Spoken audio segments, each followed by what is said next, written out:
6 years ago, my wife and I started an after-school program in the Azalea Park neighborhood to work with at-risk children. We call that program New Hope. Our initial plan was simply to help kids to excel at school by helping them with their reading and math homework. How hard could that be? Well, it proved to be a lot more challenging than what we thought. Our first fourth grade student, he couldn't read his spelling words. It took him nearly 20 minutes to pronounce 18 spelling words. Our first kindergarten student had no idea how to hold a pencil, and his hand would tremble as he attempted to trace the letters of his name. The educational gaps, they were much bigger than what we ever anticipated. Well, when we were done with our schoolwork, we'd take the kids outside to play, and unfortunately in those early days, there were a lot of playground fights. Well, this particular day, I was pleasantly surprised to see everybody playing well together, except for one little boy. He was standing off to the side, his arms folded, not engaged. So I went over to talk to him. I gently put my hand on his shoulder, but he didn't see me coming, so it startled him. And he turned towards me with his arms raised, his fists clenched. He was prepared to fight. That response shook me. My wife and I, we started to ponder and wonder, why are these children behaving like this? Why are they so far behind? Well, we started to do a little research, and we discovered that there's no single factor more closely associated with how well a child performs in school than their economic status. Let me show you what this means. This is a chart that shows a relationship between school performance scores and children who are on free lunch program at the school. Free lunch program children are children who are essentially in poverty. School performance scores are the grade that the state will give the school based on how well that school's students do on standardized tests. So, in Louisiana, if your school has 1/3 or less of its students that are on the free lunch program, or basically living in poverty, that school will get an A. On the other hand, if a school has 90% or more of its students on the free lunch program, that school receives an F based on those students' standardized test results. Well, these results, these correlations, they're not just true in Louisiana. These correlations are seen across the country. Well, we began to do a little bit more research. And then we discovered the gaps that we were seeing, they were normal. As early as 2 years old, children who are growing up in poverty are already 6 months behind in their language skills. By the time a child in poverty is age 4, they're 18 months behind developmentally. And by the time they reach the 4th grade, they're almost 3 full years behind their middle-class peers. For children in poverty, the gaps start out big, and they only get bigger over time. Now, my wife and I, it began to dawn on us, we weren't dealing with an educational problem. This is a child poverty problem. And in America, child poverty is a big issue. It might not make the national news, but it is a big problem in our country. Out of the 34 industrialized nations, the United States has the second highest child poverty rate in the world. 21% of our precious children are growing up in poverty.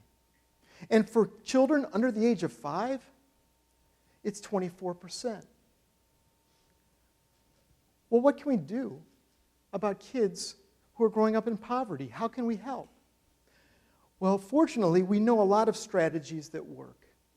And one of them that works particularly well is mentoring. All kinds of studies have shown that for at-risk children, mentoring works extremely well. Unfortunately, we also have a mentoring gap. Middle-class children, 2/3 of them can identify an adult mentor outside their family. Among kids growing up in poverty, 2/3 of those children can't identify an adult mentor outside their family.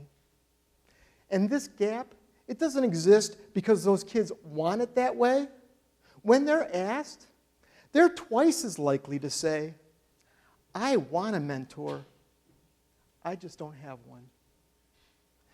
These kids really want help. And we've observed that in our own experience. Our first October, our program grew from 6 kids to 14 children. And at that time, that was more kids than we could handle. So we realized that we could not take any more new students until we got some additional volunteers. The day after we made that decision, a group of 8 children came to our program looking for mentors. We informed the children what our situation was. We gave them applications. Take these to your parents, have them signed, bring them back. We'll put you on the list. Well, the very next day, 2 boys came back. And they brought us the forms, and they said, Mr. John, here are forms, they're all signed. Can we come to tutoring today? Did you get new volunteers? Guys, that was yesterday. No, we have not had an influx of volunteers since yesterday. I'm sorry. But tell you what, we have your contact information now. You 2 guys are at the top of the list. As soon as we get new volunteers, we'll give you a call. Those 2 brothers, they would not be dissuaded. They came back 4 days in a row. And for 4 days in a row, we had that conversation. So finally, on the 4th day, my wife looks at the children and she says to them, guys, we have told to you and explained to you that we do not have enough volunteers.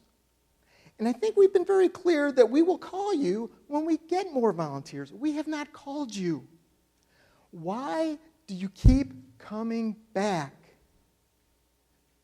The smallest one, pictured here, he looked up at my wife and he said, Miss Chris, I just don't want to fail the 2nd grade. These kids are behind, and they know it. And most of them want some help. Well, what is it about child poverty that causes such big gaps? And what is it about child poverty that causes some of these behavioral issues? Well, one of the biggest factors is toxic stress. Researchers call it toxic stress because chronic stress in the developing child over a long period of time can be devastating. Stress has been shown to impact child behavior.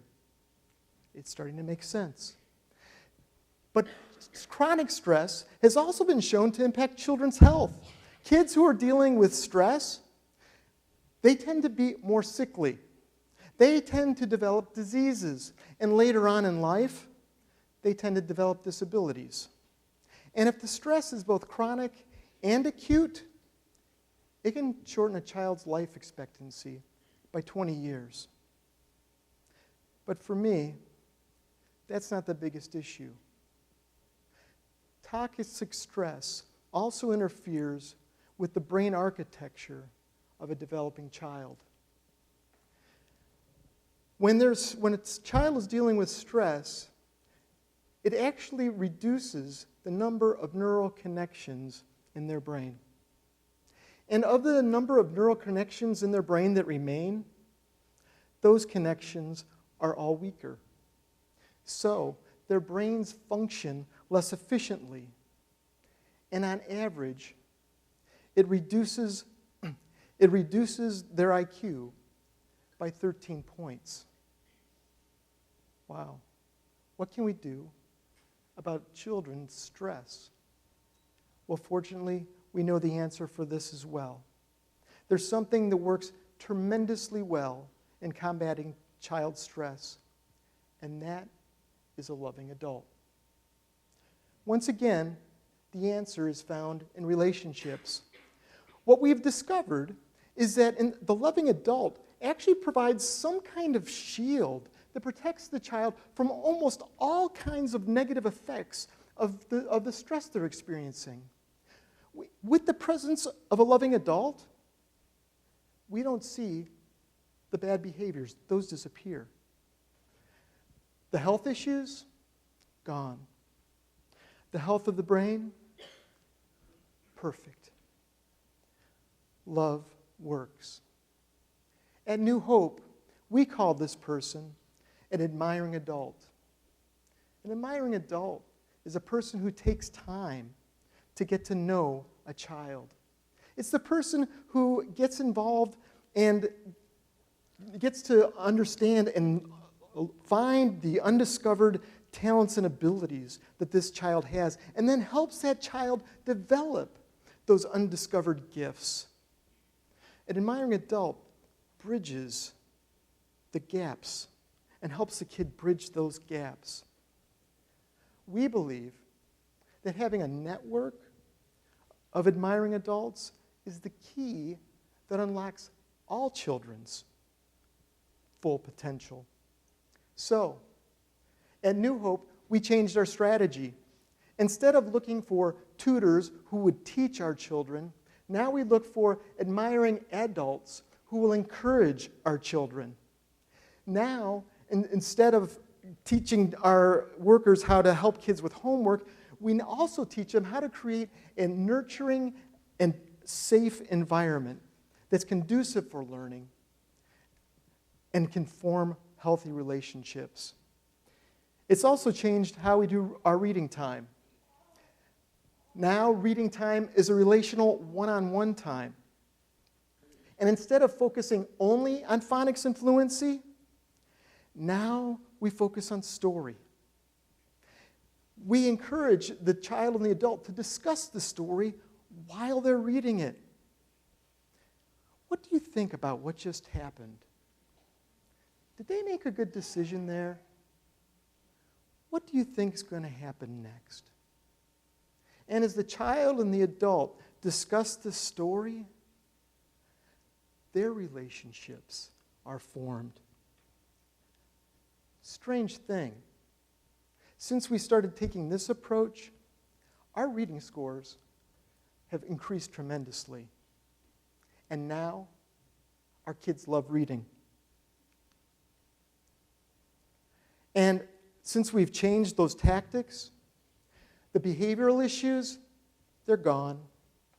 Playground fights, those are a thing of the past.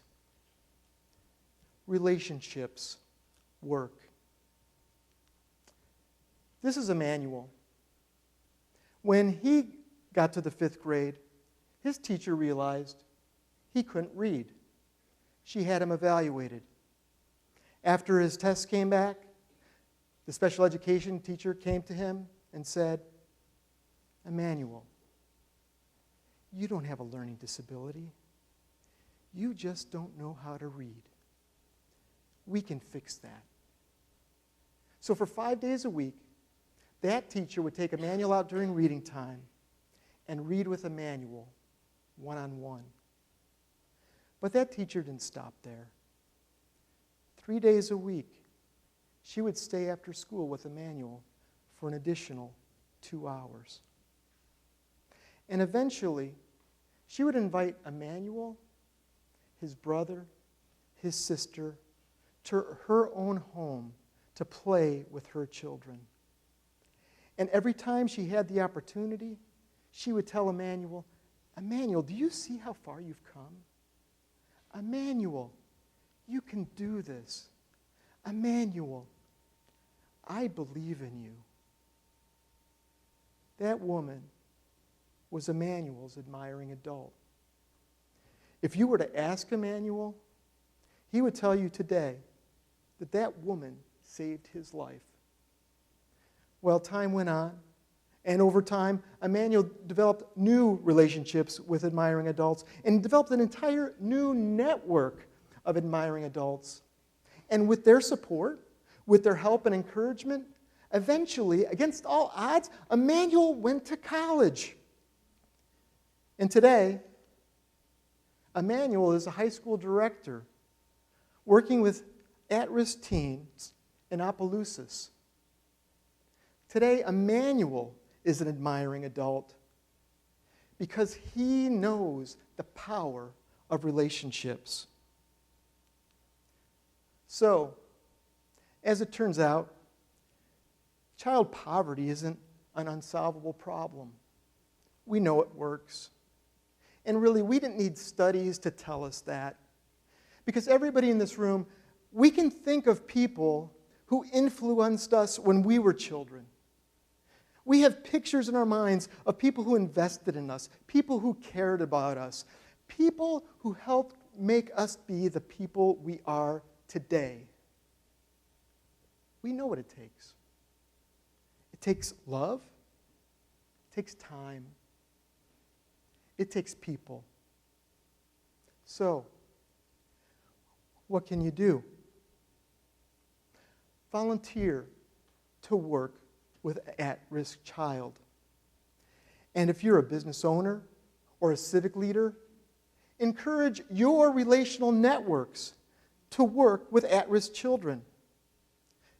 Get to know a child. Help that child discover the talents and abilities they don't even know they have. And then help that child develop those. Take your interests, take your abilities to that child. Share them with them. Share with them your relational network. You could be that person that helps that child bridge the gaps that are in his life. You could be the person that changes the destiny of a child. Be an admiring adult. I can promise you this from my own personal experience. That's one relationship that'll change and transform you both. Thank you.